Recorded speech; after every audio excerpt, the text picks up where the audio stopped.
Representation time and Mandarin English bilingual. Okay, so previous work suggests that different languages and cultures seem to produce different conceptualizations of time, or basically our culture or our language seems to influence the way we think about time. So in English, we seem to map time horizontally, with earlier being on the left and later being on the right. And in Mandarin, time runs horizontally as well, but it can also run vertically, with earlier being upwards and later being downwards. So what is it about our culture or language that might be doing this? Although the English language does not usually use left to right spatial metaphors, there are other cultural factors that do run left to right. So for example, we read and write left to right, and we often gesture in this way, and we also have graphical and numerical representations that run left to right, such as our typical number line, which runs with smaller numbers on the left and bigger numbers on the right. For Mandarin, the language itself was traditionally written top to bottom vertically, and also there are more vertical time metaphors in the Mandarin language. So the word up in Mandarin is sung, and it is often used to talk about earlier points in time, such as last month would be 上个月, which is literally the up month. And so perhaps it's these factors that are making us think about time differently, and as a result, influences the way we map our concept of time in space. So what happens when you have bilinguals that speak both Mandarin and English? So these individuals have both timelines. They have a left to right timeline, as well as the top to bottom timeline. Then the question is, when do the bilinguals use their horizontal timeline, and when do they use their vertical timeline? And what factors can actually bias a bilingual into using, say, their vertical timeline over their horizontal timeline? So Miles et al. Asked Mandarin-English bilingual subjects to arrange two photographs relative to a central photograph. So they would be given a central photograph, such as this one, and it would be attached to a board. And they would be handed two remaining pictures and asked to put them in temporal order.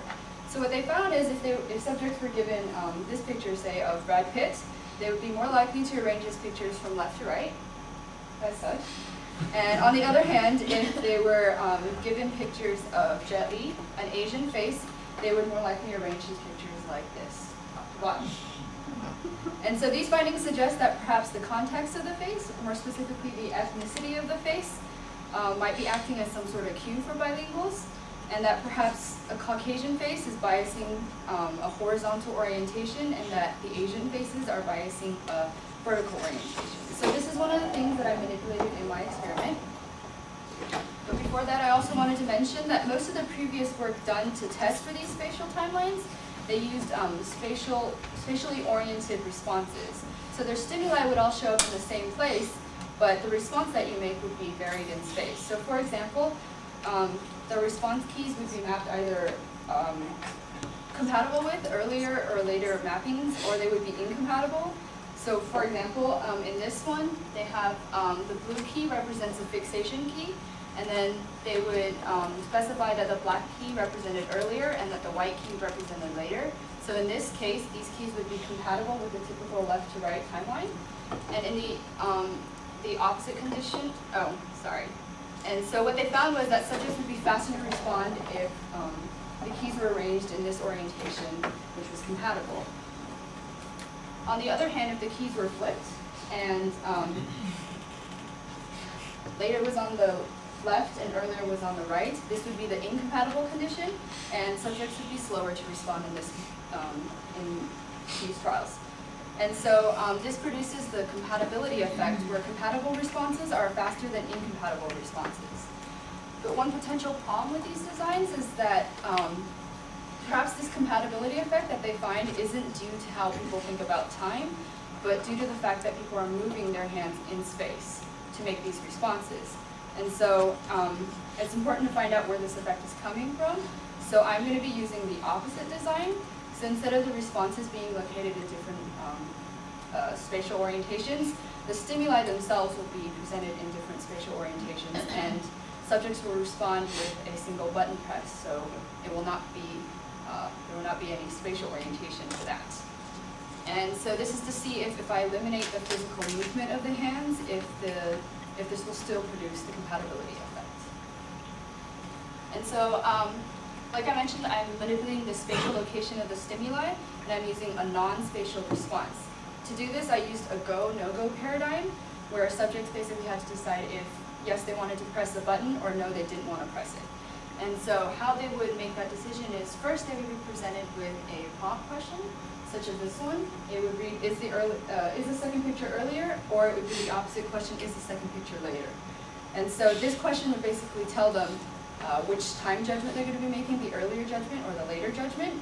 And so they would only respond when their answer to this question was yes. So they would press the button when their answer to the question was yes. So they would start off by seeing this, then they would be presented with a baseline picture, such as this one of Tom Cruise. And this would be used as a comparison. It was never actually being judged as earlier or later, so they were always just comparing to this picture. Then they would be presented with the target picture, such as this picture, which is a younger picture of Tom Cruise. And this picture, this is the one that they would be judging. And so as you can see in this condition, this is indeed an earlier picture of Tom Cruise, and their answer to that question should be yes, and they should respond by pressing the button. And so in another example, they would see the same question, the same baseline picture, and perhaps this picture, which would be a later picture.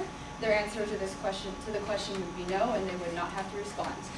And so as you can see, the target picture was presented in one of 4 possible locations. In the first example, it was presented to the left, and in this example, it's presented above. It could also appear to the right or below. And this is to highlight the 2 axes, the horizontal axes and the vertical axes. And as you can see also, the second picture to show up could either be the earlier picture or the later picture. So there would be 3 pictures actually for one particular face, but they would only ever see 2 at the same time. And so in summary, the manipulations that I had in my experiment, first is the face type, either Caucasian or Asian faces. And second is the axes the pictures were presented on, so either horizontally or vertically. And finally, the compatibility of the presentation with the typical spatial temporal mapping. So with earlier on the left and later on the right being compatible, as well as earlier above and later below being compatible, and then the opposite would be the incompatible conditions.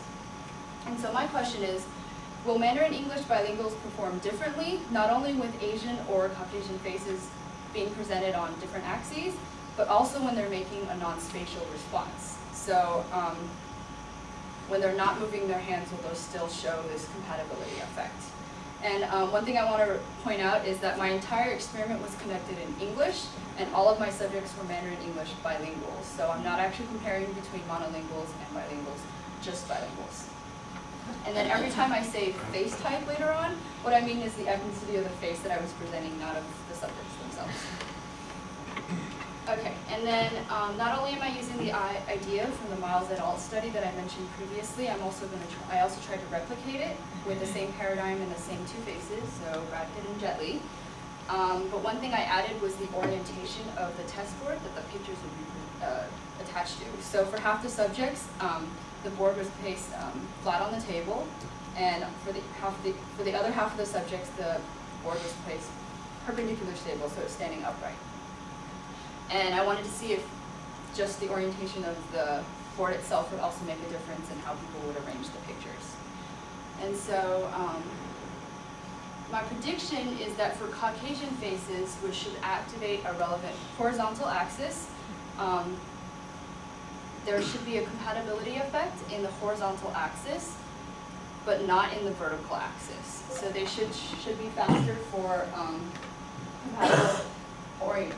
compatible orientations along the horizontal axis, and there should be no difference in the vertical axis.